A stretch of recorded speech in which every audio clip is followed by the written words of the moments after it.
Guys, BG in the house. This is my post-fight video for Liam Walsh versus Gervonta Davis. We'll also cover some of the associated on the card. Gutted for Liam Walsh. You know, Liam Walsh is someone who I've followed for a very, very long time. I've actually been present at three of Liam Walsh's fights where I've actually been in the stadium. Oh, camera's slipping down there. Bear with me for a second. So I've actually been present at Liam Walsh's fights on 3 occasions where I've actually been in the stadium whilst he's fighting. I've seen numerous Liam Walsh fights on TV. He's someone I've followed for a good while, kept tabs on him and his progress through the professional ranks. And I've been calling out for him to step up in level of opposition for several years. 2-3 years ago, when my channel only had 3 or 4 viewers or something like that, I did a video saying not another English-British title level fight for Liam Walsh. He's getting better than this now. We need to see him step up. And unfortunately, whilst I always looked at Liam Walsh as someone who would potentially have the capability of winning a European title or maybe a world title, last night he was up against what appeared to be an elite fighter in the form of Gervonta Davis, and he came up short. It was a huge step up from Liam Walsh. I mean, I know Liam Walsh had the final eliminator, I believe, against Klimov, but prior to that, he'd had so many fights at that sort of English-British title level. You know, the Joe Murrays of the world, the Sykes of this world, those sort of characters. And, you know, it was a huge step up. In hindsight, and hindsight is a wonderful thing, Liam Walsh may not have been the best managed fighter out there. He's probably someone who should have been stepped up 2 or 3 years ago. He's someone who should have probably taken an upwards trajectory of international fights, giving him that big fight experience before being thrown in at World Championship level. But unfortunately, when he stepped up to World Championship level, it's not just been against an average World Champion, it's against a guy who looks rather special. I predicted that Gervonta Davis would win this fight inside the first 6 by knockout. And the main reason for that prediction is I've seen Liam Walsh hurt in fights several times. I've actually been at a Liam Walsh fight where he was dropped by what I'd probably describe as a journeyman, realistically. Walsh is a very slick, slippery individual, but he's one of those individuals who, despite being all slick and all awkward, still takes quite a few punches on the chin. And unfortunately, he is the kind of guy who we've all seen hurt in fights. I've seen dropped in fights before, etc. He doesn't have the most iron jaw, so it would appear. So my prediction in this fight was that against a guy like Gervonta Tank Davis, a guy who's known as such a heavy-hitting, aggressive guy, that unfortunately Tank would find a gap in the Walsh defence, clip him on the chin, and that Walsh probably wouldn't recover. I know there's been some shouts that it was an early stoppage. For my money, the stoppage was bang on. I think that Gervonta Davis had Liam Walsh badly hurt. Walsh had been down. I actually think, and I know I'm going to get hate for saying this, I actually think the fight could well have been called off at the time of the knockdown. You know, Walsh got up at 9.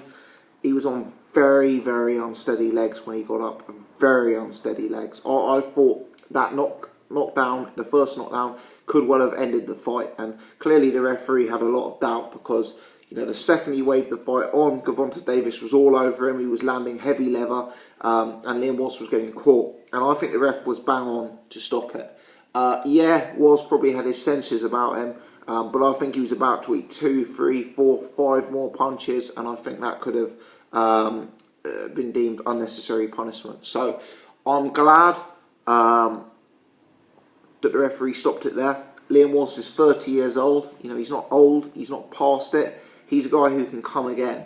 It's difficult though, because Walsh is not someone who is a mega name in boxing. He's not someone who's a mega ticket seller. He's not in a glamorous division. He doesn't have a glamorous style or a glamorous personality. So I think Frank Warren is going to have to maybe roll the dice with Liam Walsh. I think Frank Warren is maybe going to have to... He's probably not the sort of fighter at 30 years old you want to drop down 3 or 4 levels and build him back up slowly. He's not someone who necessarily represents a pot of gold in 2 or 3 years' time. So I think Frank Warren's got to look to put him in meaningful fights, relatively swiftly in the next year. Maybe that sort of European level title fight, that sort of gap that he's maybe missed in his career to date, would be an excellent step for Liam Walsh. And he's certainly a talent. He's certainly got attributes in droves. Maybe Gervonta Davis will go on to be a pound-for-pound level fighter. He certainly looks very, very good. And he's taken care of Pedraza and Liam Walsh, who are both very, very good fighters, who were live when they stepped up to fight Gervonta Davis. So, got to give a lot of credit to Gervonta Davis. He's an extremely exciting guy. He's very athletic. He's fast. He puts punches together very well. He's very aggressive offensively. Clearly carries a lot of power. Huge amount to like about Gervonta Davis. I guess my only concerns about Gervonta Davis really is I kind of look at Gervonta Davis, and my biggest concern about him, and this is based largely on instinct, but my biggest concern about him is that I hope he doesn't turn into an Adrian Broner type figure. You remember Adrian Broner on the way up. There was huge excitement about him as a prospect. There was huge suggestion that he was going to be a next superstar, a pound-for-pound fighter. He was fighting at those lower weight classes, featherweight, super featherweight, whatever it was. And he was very much buying into that Floyd Mayweather lifestyle. Now, Gervonta Davis, I just wonder. For me, he isn't the biggest super featherweight in the world. I actually thought he was a smaller man than Liam Walsh. I actually thought he was a smaller man than Pedraza. I know he's quite stocky. I know his nickname's Tank because he's got that sort of muscular build, powerful build, if you like. But this is not a huge man at super featherweight as far as I'm concerned. His frame, certainly in terms of size and height, isn't ridiculous. But at 22, he's already missing weight. And you just wonder if that maybe Floyd Mayweather's celebrity lifestyle is going to his head a bit. If he's going out and enjoying the lifestyle and enjoying the idea of being a celebrity. He certainly is so confident. You can just see him not being fazed at all by this fight. Really, he kind of really looked down on Liam Walsh in the lead up to this fight. He believed in himself to such an extent he knew it was going to be easy work, and it transpired to be easy work. But you just wonder if that confidence may lead to him overlooking other fighters in future, and may potentially lead to him going up and up and up in weight classes. Because the fact he was over for this weigh-in, and the fact that it took him so long just to get those 2 ounces off, really is a bit of an indication that he's very, very, very tight at the weight. And when you're that tight at the weight and that young, I don't think it's a great sign. He was 2 ounces over. Now, normally someone would be able to lose 2 ounces in 10 minutes, for example. That's not necessarily a hard job to do. The fact it took him 90 minutes, the fact that he made a second attempt at hitting the weight and failed it again, shows you just how hard it was for him to actually get down to 130 pounds. And I wonder, just like Adrian Broner, Adrian Broner, there's some stat, I think he's an undefeated fighter below 147 pounds. But he's a guy who doesn't have the size, doesn't have the power, doesn't have the man strength, the big guys when he steps up to 147. And I hope Tank doesn't go that way. I hope he doesn't, because if we start seeing him at 135 or 140, there's legit big guys in those divisions. And these are guys who are maybe less talented individuals than Gervonta Davis. But they're guys who may have other attributes. He may find that his power is less effective up at 140. He may find that the punches hurt a lot more at 140. He may find it's a lot harder for him to get into range to reach out with his power punches when he's up against guys at 140. It's a real gap between the sort of opponents he's going to be facing at 130 and the sort of opponents he'll be facing even at lightweight. If you stuck him next to a Luke Campbell, for example, I suggest there would be a real substantial size difference there.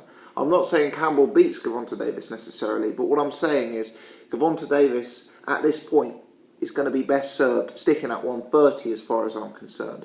And the fact that in only his second title defence he's been very tight at the weight, at 22. It is a little bit of a concern for me. The Floyd Mayweather-Adrian Broner relationship was extremely detrimental to Broner's career as far as I'm concerned. He thought he'd made it to Floyd Mayweather superstardom levels far too early in his career, and it led to him overlooking fights, overlooking training, showing poor discipline outside of the ring, enjoying that millionaire's lifestyle too much. I just hope the same doesn't happen with Gervonta Davis, because he's a real talent, and he's a guy who should be unifying titles as far as I'm concerned.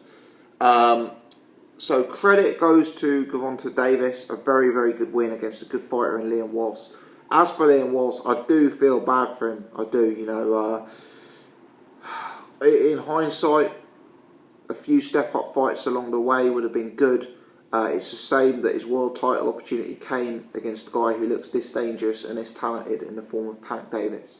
On the undercard, Anthony Yarde wins the Southern Area title against Chris Hobbs. Yarde dropped his man half a dozen times or something en route to the corner, throwing in the towel. Got to give a shout out to Chris Hobbs, who showed incredible bravery, determination and will stay in the fight when it really looked like it was going against him. So real credit goes to him and fair play to him.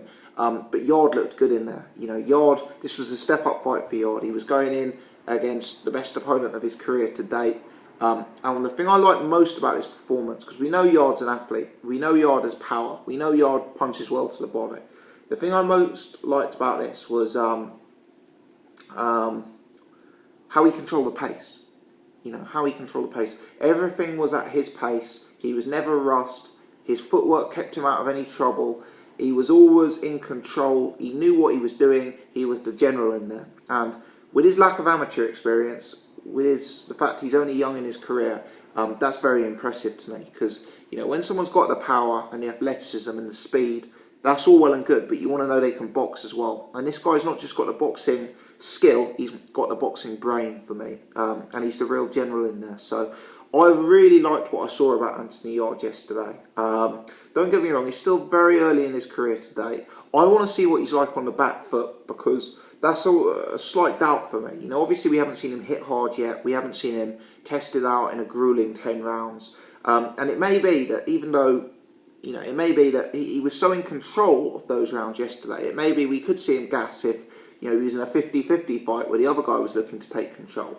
But for me, the back foot, I think if he got someone who was taller than him, because he is shorter that weight, and I know he's listed as 5'11" or 6 foot, but I've met this guy in person, he's shorter at the weight, trust me. Especially if you compare him to some of the other guys at light heavyweight, even if you look at the domestic division, the Bullionis, the Burtons, the Cleverleys, he's shorter than all of those guys. If he goes up against an opponent who establishes a jab against him and tries to put him on the back foot, I want to see how he deals with that, because he's got good head movement, good upper body movement. But I just noticed that whenever Chris Hobbs was able to get any of his own offence off, Yarde's kind of dealt with it by stepping back, and he didn't punch when Chris Hobbs was punching. He just kind of let Chris Hobbs throw a few punches, stepped out of range, and then started again. So, that's all well and good. That's all he needed to do, and it's a fantastic performance. But when he goes up against someone tall who establishes his jab and puts him on the back foot, that will be the real test for Anthony Yarde for me. But you've really got to like what you've seen him so far. This is a real exciting talent. And I think you could already make a strong case that this is the best light heavyweight in Britain. And it may be that when he goes up against someone who can take a punch, and when he goes up against someone who can test him out from a boxing pedigree perspective, we may find more cracks in his game. But right now, would I confidently pick a Hosea Burton or a Frank Buglioni against him? Absolutely not, no. His upside is higher than those guys from my perspective. Long-time viewers know I'm a crazy Nathan Cleverly fan. I absolutely buzz off the Clev. Could I confidently pick Nathan Cleverly to beat Anthony Yarde? Probably not, no. Yarde looks like a real talent. And as I say, he may already be that top light heavyweight in Britain, as crazy as that sounds, given that he's just won the Southern Area title. There's a few other names in and around the division. Bob Ajisaf, Ricky Summers, there's a few other names, but None of those guys, for me, have the potential of a guy like Anthony Yarde. He's a real interesting talent. And the other thing about him is he's very marketable. I know Frank Warren's stepping him up for the WBO European title when they next fight on the Copper Box show in July, which is the Billy Joe Saunders undercard. So, interesting to see that they're already putting him in that direction. They're putting him up against a guy, I think he's 18-1. So, an experienced operator, a guy who has been in substantially more fights than Anthony Yarde, a guy with a few knockouts of his own. So that's a step-up fight, albeit I'll have to check out the opponent a bit more before commenting on how credible he actually is. And that would get Yarde ranked in the top 10 of the WBO. And as we know, Frank Warren's got a great relationship with the WBO. And time again, you see him getting his fighters' chances in that division. But,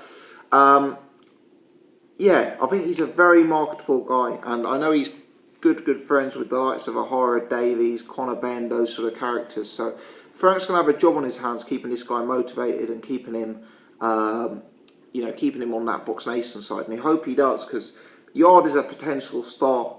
He's already doing the Maxi Muscle commercials. He's certainly got the look. He can talk well. He comes across as a charismatic guy out of the ring, and his style is very, very, very visually pleasing. Very good to watch. Very athletic, hard hitting. Fans are going to love Anthony Yarde. He's the sort of guy that Eddie Hearn will be looking at and thinking to himself, I can make him a pay-per-view fighter. So Warren's going to have to keep him busy. He's going to have to pay him well. He's going to have to keep him motivated, because he'll be looking at the career trajectory of guys like Yarde Davies at the minute, who's one of his mates, and he's going to be wanting some of that money and some of that limelight himself. So one to watch, Anthony Yarde. Another guy who Eddie Hearn is probably also going to be having a look at, thinking that could be a pay-per-view star, is 19-year-old Daniel Dubois, who sparked out David Howe in 30 seconds flat on the undercard. Dubois, clearly a good prospect. To take out David Howe in your third fight really is very, very, very impressive. And on paper, looks really fantastic. On paper, Frank Warren is doing a really good job with Daniel Dubois. I'm actually going to box rec Daniel Dubois. I actually haven't done this before because I've seen all his fights actually. But if we look at Daniel Dubois on, let's go purely from box rec here. I'm just getting it up on my phone as we're talking. Debut against Marcus Kelly. Now we know Marcus Kelly was that dubious looking individual, but on box rec he goes down as 1-0. He then fought Blazeman Duo, who's 3-1 Olympian. He then fought David Howe, who's 13-5, so all winning records. It reads very, very well. And David Howe, 13-5, that's a very decent record to be taken on in your third fight. And I know Howe was billed as Dubois' first opponent, so that shows how confident they are here. David Howe, 6'8". He was being used as an opponent by David Allen relatively recently. And David Allen at the time had 13 fights and is obviously becoming a big name on the Sky side, whereas Dubois was in his third fight. The thing about David Howe is actually not a terrible fighter. He's okay. Look, I'm not someone, you don't typically see me coming on this channel questioning fighters' bottle or questioning fighters' heart, because any man who steps in the ring deserves a lot of credit. But what I will say is David Howe, despite having some attributes, seems to have a tendency to lose the will to win in fights. That David Allen fight, I actually thought he won the first round very well against David Allen. I actually sat there at the end of round one thinking, oh dear, I hope Dave Allen isn't in trouble here, because Howe won that first round really nicely against Dave Allen.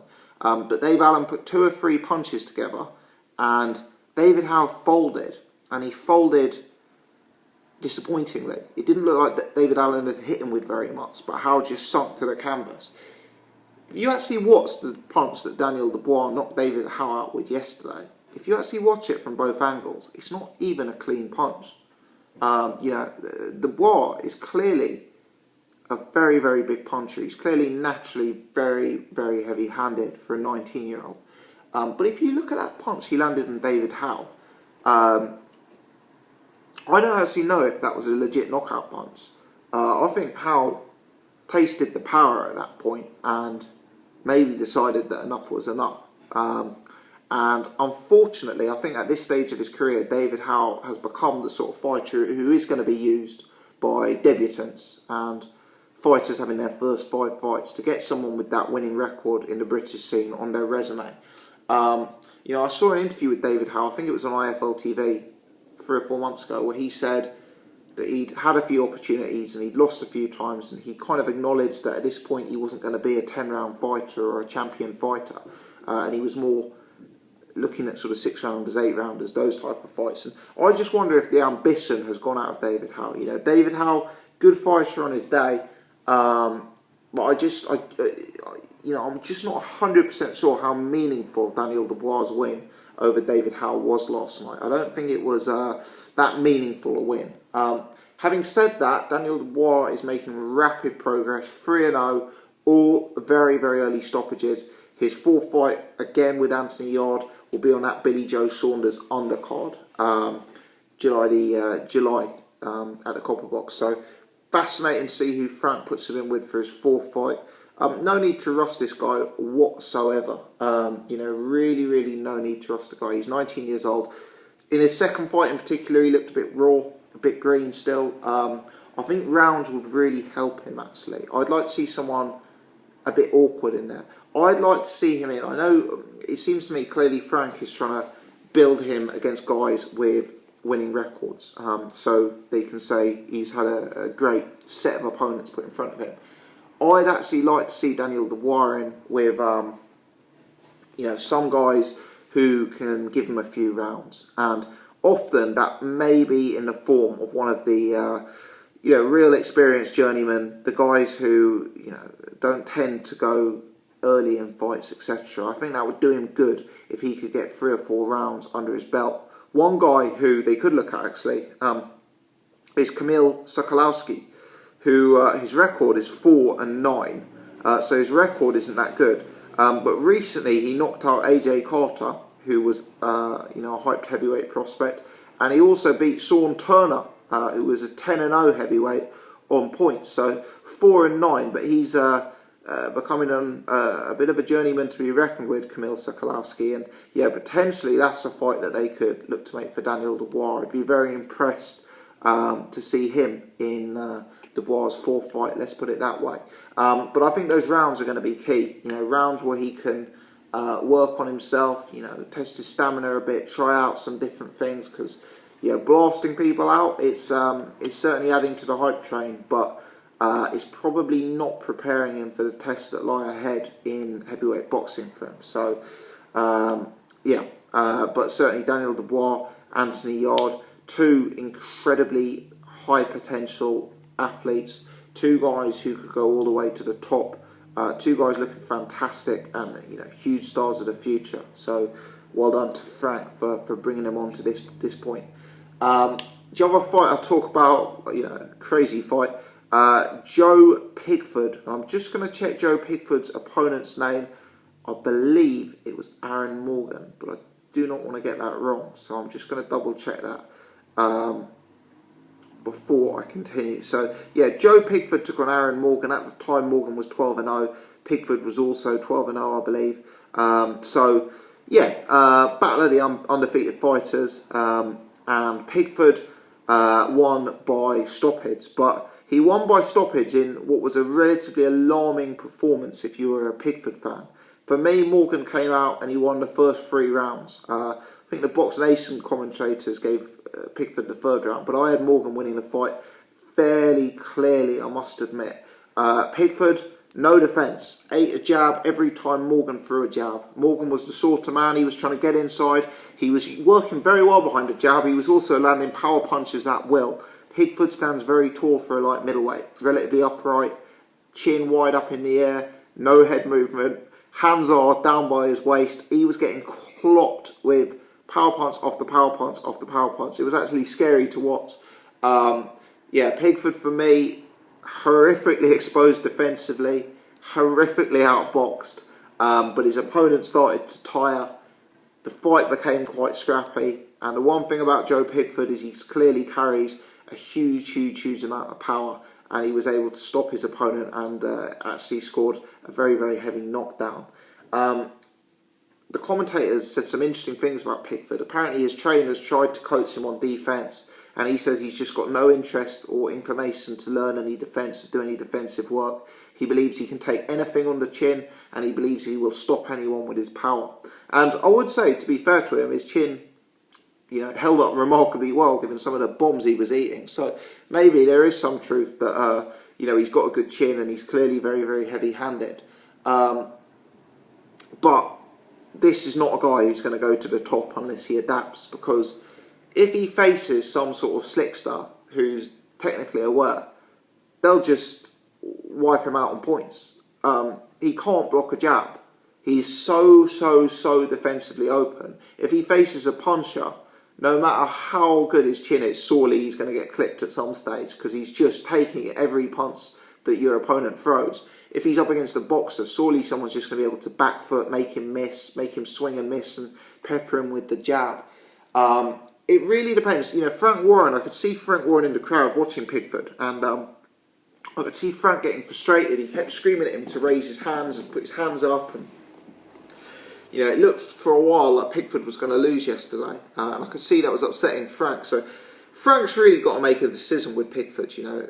He could drop Pigford down, put him against 5 or 6 journeymen, try and keep him away for big fights for 2 or 3 years, and played with him to work on his defence. He's a very rangy, long, tall fighter.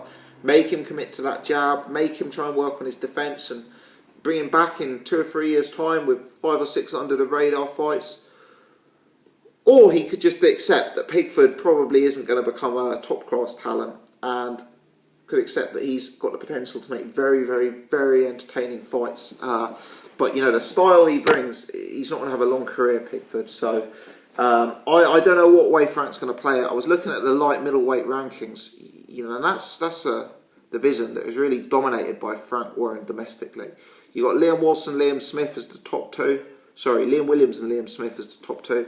Then you got guys like Pigford, Gary Corcoran, Jimmy Kelly, maybe Ted Cheeseman, but Ted Cheeseman aside, he's with Hearn. I think Gary Corcoran,